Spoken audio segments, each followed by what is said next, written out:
Assalamualaikum warahmatullahi wabarakatuh. Salam sejahtera bagi kita semua. Shalom, Om Swastiastu, Namo Buddhaya, salam kebajikan. Hai semuanya, kembali lagi di video saya kali ini. Perkenalkan, nama saya Sulsiar Samerlim dengan NIM 4524091079 dari Fakultas Psikologi, Program Studi Psikologi, Universitas Bosowa Angkatan 2024. Pada video kali ini saya akan menjelaskan materi tentang tantangan dan masa depan ilmu. Nah, pada penjelasan yang pertama saya akan bahas materi tentang kemajuan ilmu dan krisis kemanusiaan. Kemajuan ilmu dan teknologi yang semula bertujuan untuk mempermudah pekerjaan manusia, tetapi kenyataannya teknologi telah menimbulkan keresahan dan ketakutan baru bagi kehidupan manusia. Kemajuan ilmu dan teknologi yang semula untuk mempermudahkan urusan manusia, ketika urusan itu semakin mudah, maka muncul kesepian dan keterasingan baru, yakni lunturnya rasa solidaritas, kebersamaan, dan silaturahim.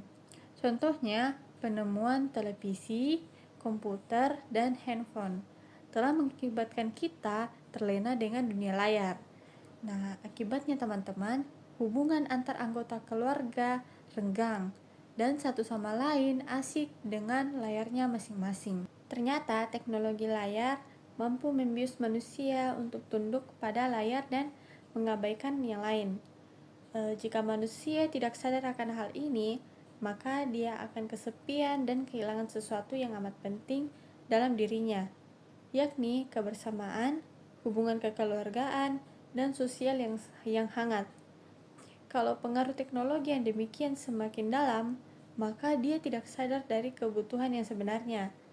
Pada ilmu bioteknologi, perkembangan yang dicapai sangat maju, seperti rekayasa genetika dan teknologi cloning, menandakan kemajuan yang begitu dahsyat sehingga mengkhawatirkan semua kalangan. Tidak saja agamawan dan pemerhati hak-hak asasi manusia, tetapi para ahli bioteknologi pun semakin khawatir karena kalau akibatnya tidak dapat dikendalikan, maka akan terjadi suatu bencana besar bagi kehidupan manusia.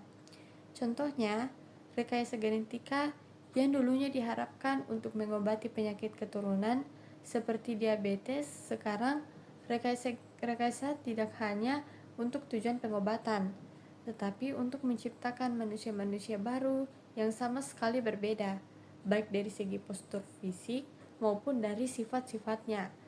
Nah, perkembangan rekayasa genetika ini ternyata membuat risau para pemerhati hak-hak asasi manusia. Karena dengan rekayasa tersebut, manusia tidak memiliki hak yang bebas lagi. Kendati teori ini belum tentu akan terwujud dalam waktu singkat. Namun yang jelas, rekayasa genetika menimbulkan persoalan dan sekaligus kekhawatiran besar di kalangan ahli etika dan agamawan. Karena itu teman-teman, wajar kemudian timbul kontroversi di berbagai negara. Apakah pengembangan rekayasa genetika untuk manusia itu diperbolehkan atau tidak? Bagi negara-negara liberal, rekayasa genetika untuk manusia dibolehkan, bahkan didukung oleh pemerintah. Sedangkan pada negara-negara yang konservatif, pengembangan rekayasa genetika yang menjurus pada perubahan manusia secara total amat ditentang. Persoalan berikutnya adalah di mana letak kebebasan manusia dalam hak hidupnya dan hak untuk memiliki ciri khas. Sebab jika awal dia sudah direkayasa untuk menjadi manusia tertentu, maka kebebasan memilihnya menjadi hilang dan dia tidak diubahnya seperti robot yang dikendalikan oleh orang lain. Krisis kemanusiaan tidak saja terjadi akibat teknologi maju, tetapi juga akibat dari kecenderungan, ideologi, dan gagasan yang tidak utuh. Kalau sebelum penemuan teknologi maju, manusia terpenjara atau ditentukan oleh alam dan Tuhan, maka pada kemajuan teknologi terpenjara oleh teknologi itu sendiri. Dulunya alam memenjara sehingga manusia hanya bisa bepergian di sekitar radius tertentu dan tidak bisa keliling dunia. Manusia juga dibatasi oleh hukum alam yang tidak bisa terbang.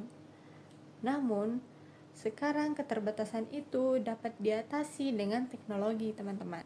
Begitu juga paham fatalisme dalam agama.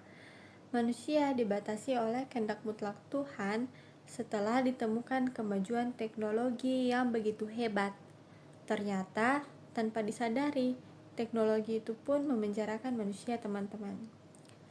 Nah, jika kita tidak mau kehilangan eksistensi kemanusiaan dan terhindar dari krisis kemanusiaan, teman-teman, maka kita harus berjuang untuk membebaskan diri dari lingkungan teknologi, kembali pada eksistensi awal, yaitu manusia yang kreatif dan dinamis. Penyebaran terhadap bahaya yang begitu besar bagi kemanusiaan perlu terus dikumandangkan, terutama kepada penguasa yang memiliki otoritas dalam mengambil kebijakan. Nah, selanjutnya teman-teman, saya akan membahas tentang agama, ilmu, dan masa depan manusia. Agama dan ilmu dalam beberapa hal berbeda, namun pada sisi tertentu memiliki kesamaan. Agama lebih mengedepankan moralitas dan menjaga tradisi yang sudah mapan atau ritual, cenderung eksklusif dan subjektif. Nah, sementara ilmu selalu mencari yang baru, tidak terlalu terikat dengan etika, progresif, bersifat inklusif, dan objektif. Kendati agama dan ilmu itu berbeda, teman-teman, keduanya memiliki persamaannya, yaitu bertujuan memberi ketenangan dan kemudahan bagi manusia. Agama memberikan ketenangan dari segi batin karena ada janji kehidupan setelah mati. Sedangkan ilmu memberi ketenangan dan sekaligus kemudahan bagi kehidupan di dunia. Karakteristik agama dan ilmu tidak selalu harus dilihat dalam konteks yang berseberangan, tetapi juga perlu dipikirkan bagaimana keduanya bersinergi dalam membantu kehidupan manusia yang lebih layak. Contohnya, ilmu dan teknologi mampu mengantar manusia hidup dalam tataran yang global, yang juga sering disebut dengan era informasi. Tetapi, kehidupan yang global itu pula yang menyengsarakan sebagian besar penduduk di kulit bumi ini. Nah, namun di sisi lain, manusia semakin tergantung pada teknologi, seperti teknologi informasi, sehingga tidak mampu lagi membedakan antara yang benar-benar nyata dan hasil rekayasa, termasuk rekayasa informasi. Teknologi ternyata disadari atau tidak menciptakan sesuatu yang tidak diprediksi sebelumnya. Nah, teman-teman, ilmu dan teknologi mengalami degradasi nilai dan akhirnya dapat memenjara ilmu dan teknologi itu dalam satu kerangka tertentu.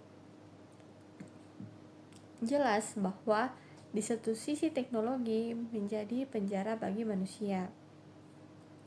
Namun pada sisi lain, teknologi itu pun dipenjara oleh kepentingan manusia.